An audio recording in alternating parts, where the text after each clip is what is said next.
Okay, in this video I'm going to make a graphical display on what you're actually doing when you're solving simultaneous equations. So when you open up GeoGebra, it looks like this. So what we're going to do is just select this tool over here a little bit and then perhaps slide this towards the center.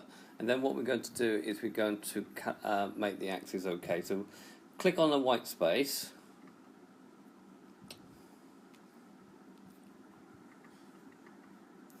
And select graphics, and then select the make them bold, and you can change the line style to what you want it to be, and then put in the x-axis. I like the labels to be there, so add in the x and y, and we're going to this bit here, label, and add in y. I just like the axis to be labeled me.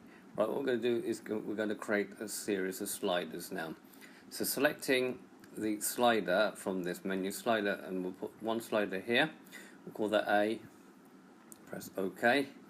We'll just select another slider here, call that 1B, and another slider here, we'll call that 1C. We're going to want 6 sliders altogether, and this one here, which we're going to call D.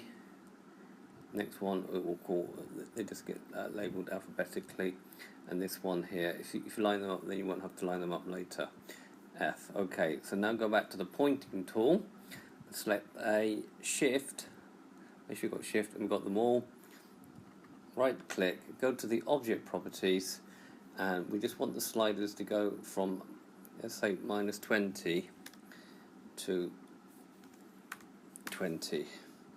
And we'll have the increments being whole numbers 1. Okay, and then just select that, and now what I want to do is have some sort of colour scheme. So select A1, press shift and press down to the C only, right click, and we'll make those green. We'll just link up all the colours. Later you'll see what I'm doing. And next we'll go from D, press shift and right click, object properties, and select blue, and there we're done. Okay, next thing is to enter the lines. So enter in AX plus BY is equal to C. So let's repeat that. AX plus BY is equal to C. Enter, you'll see that I put in a line, we'll call it G.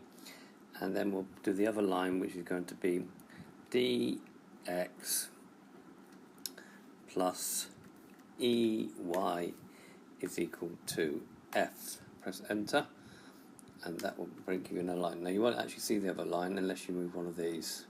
We'll just move E to about 5 to begin with, so we can actually see it. Right, select the first one.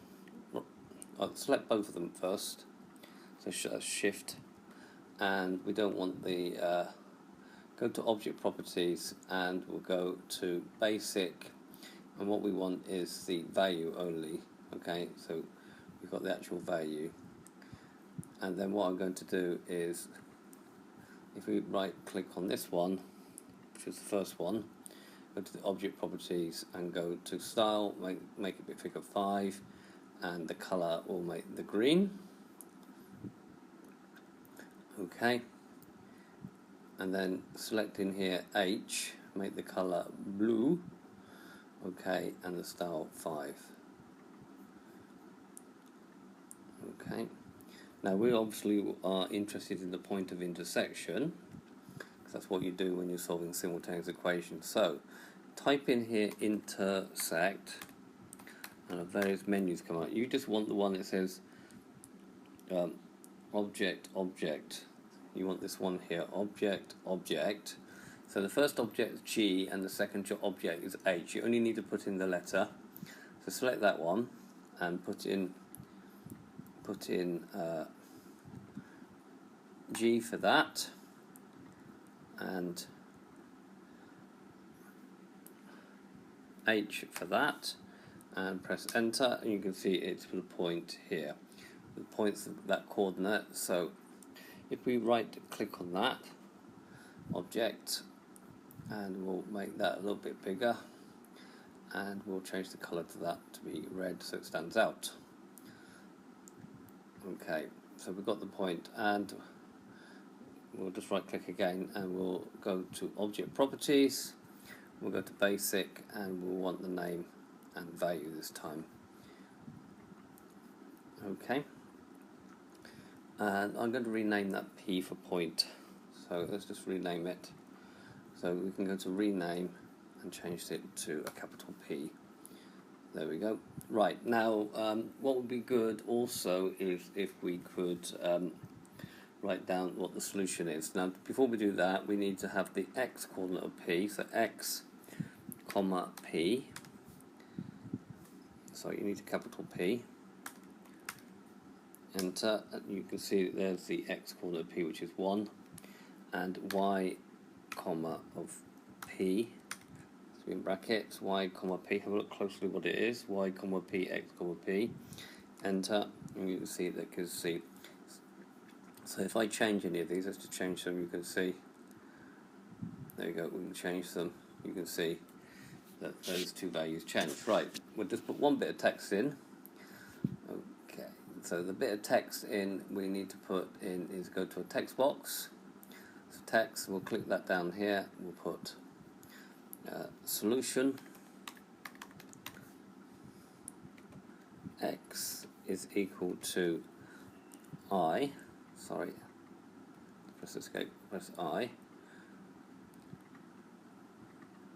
Okay, we'll go to objects, we'll select it that way, so we'll select it this way, I, you can see it put 2.25 there, comma, space, y is equal to object j, you can see it's put the value of j down in there, press OK. Select, go back to this one here, we've got this one, I want to make it a bit bigger maybe to stand out, right click, object properties, text, we want to be bold, maybe make it medium, okay, and we'll probably have the color red for the answer. Okay, and then if we get rid of that, what we've got now is a simultaneous equation solver. So if we move, we can move these and we can get different values for different types of equation, provided that A and B are between minus 20 and 20. Okay, so you can see we can move them around, we can solve lots of different types of equation. We can actually zoom in if we wanted to as well. Okay, zooming in is two fingers outwards, and zooming in is moving two fingers outwards. That's on a Mac though. Okay, right, so this has been a video to show you how to do a simultaneous equation solver.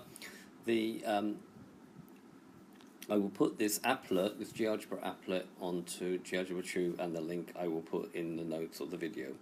I hope you found this video useful, and thank you very much for watching.